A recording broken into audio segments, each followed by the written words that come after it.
Hello and welcome to It's Only Electric. This is a sneak peek of the Xpeng G6 mid-sized smart SUV from Xpeng, going to be released here in Europe very soon. So this is a sneak peek, a short review or a walkthrough of the car, and measuring 4.75 meters in total length, weighs around 2.2 tons, similarly sized as the Tesla Model Y, probably one of the biggest competitors to that car.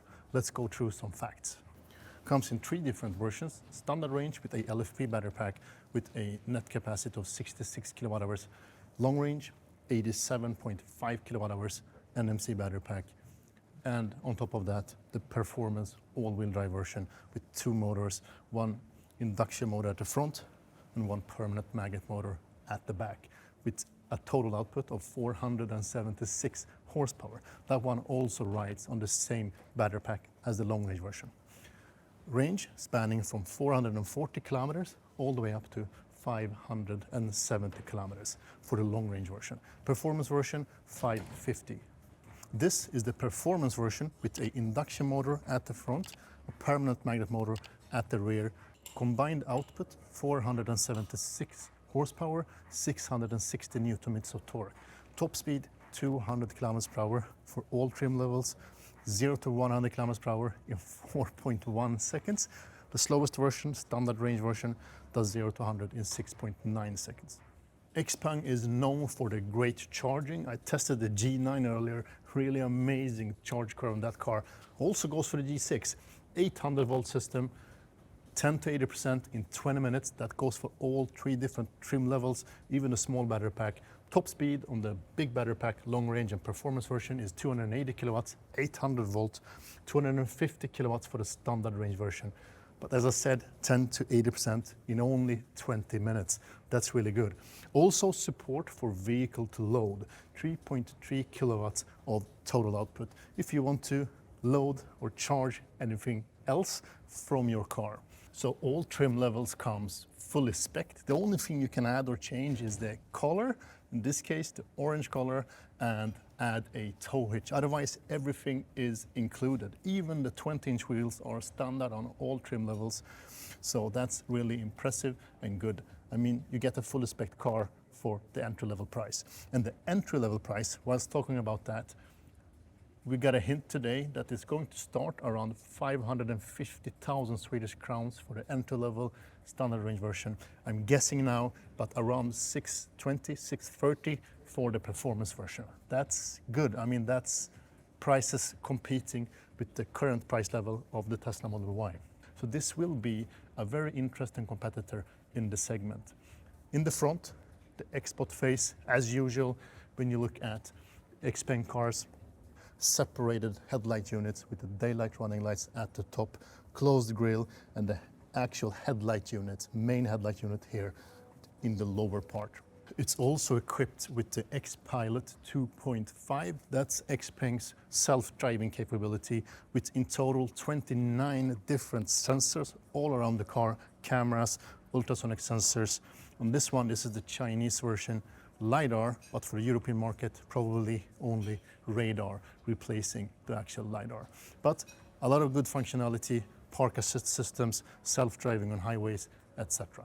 Let's have a look at the rear end of the car. As you see, light bar going through almost the whole back end. Parking camera here at the rear, a big Xpeng logo, G6 performance. As you see, here in Europe, there will probably not be any electric spoiler at the rear. I think it looks good this way. Good enough with this air spoiler at the top. Possible to equip with a tow hitch with a tow capacity of 1.5 tons for all three different trim levels. Let's check the boot. Powered liftgate as a standard, 517 liters of total boot capacity. No frunk, unfortunately. I was expecting a frunk since the G9 has one, but plenty of storage, extra storage for cables, etc. down below. Foldable seats split into two parts, 40 and 60, also comes as a standard. You fold the seats from the rear and it gets very flat and nice at the back. So good storage capabilities, and on top of that, the possibility to add a tow hitch. Let's check out the back seat and the room here at the rear. Frameless doors, all of the car. Double pane windows at the front as a standard, not here at the rear, but thick glass anyway. Fake leatherette, that's nice. Heated seats at both positions. A hidden cup holder, sophisticated and nice looking. Very nice cushioning here in the armrest, and surprisingly good thigh support for me. And on top of that, I mean, look at the legroom. This is like the size in a Model Y. Really good, impressive. And the headroom is even more impressive. I mean, one fist and one finger of room here at the back. So no problem whatsoever to fit 2 or 3 grown-ups here at the rear. Great legroom, great headroom. Very comfortable and soft seats. Adjustable headrest for all 3 positions. Also great. And here at the mid console, 2 manually adjustable air ventilations. Underneath that, 2 USB-C ports. Premium pockets here at the front seats for some storage. Electronical button for opening the rear doors, also in the front. And a window controller. Seems to be equipped with a nice sound system, with speakers everywhere. I mean, Xpeng G9 and the P7 has one of the better sound systems I have ever tried. I guess this one will also have a good system, but I haven't tried it yet. One thing worth mentioning is that you can adjust the angle of the rear backrest.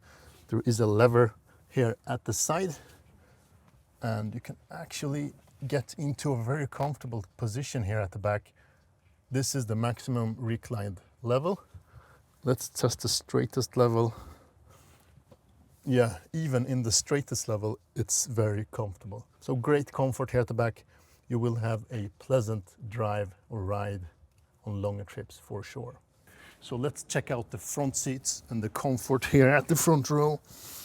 Powered seats here at the front, heated and also ventilated, also standard, really nice. Soft seats, no extendable thigh support in this case, but fairly long seating position gives me good support and good possibility to change the angle for giving my long legs a good support. And I didn't mention that in the back seat, but I'm 6'4" or 193 centimeters tall. So this is a good example of illustrating the actual space in the car, and I have no problem whatsoever to fit, neither in the back or in the front. Good driving position. The steering wheel is not fully round, almost like a square with rounded corners. 2 really nice control areas here at the screen. No haptic touch button whatsoever. Physical buttons with backlighting. Nice feel to those sliders for adjusting volume to the right and adjusting the temperature to the left. These are probably also possible to configure and customize after your liking. The screen though is still on Chinese, so no translation available, not for this car at least, so I won't be able to dig around in the menus more than necessary because I don't want to break in a setting. Premium touch, soft touch, almost everywhere. I mean, top of the panel is like Alcantara, some fabrics, and a very sleek and nice look. I think this one looks better than the G9 on the interior, and that's impressive. The G9 is a bit more classic. This feels a bit more modern and futuristic. So here at the middle we have a floating mid console with 2 Qi chargers on both sides, 2 cup holders, adaptive, and a very deep pocket for storage here at the center. Cushioned and nice materials all over. Feels very sturdy. Some extra storage here underneath the floating compartment. 1 USB-A port, 1 USB-A port, 1 USB-C port, and a 12-volt outlet, 180 watts of total output. Overall, I'm very impressed by the interior materials because it's really premium feel to the car, and the starting price is not that premium. I mean, 540,000 Swedish crowns. So when it comes to the layout of the dashboard and the screens, there's 2 screens, 1 instrument cluster, 10.2 inch one central display that's 15-inch. The instrument cluster is very well placed and you have a very nice view of it just through the steering wheel, perfectly placed. Air ventilations are not manual, so you adjust the airflow on the screens as most of the other new cars. But it makes the cabin look a bit more tidy and a bit more modern without having those manual sliders. And that is a IR camera for monitoring the driver and see that he or she is awake.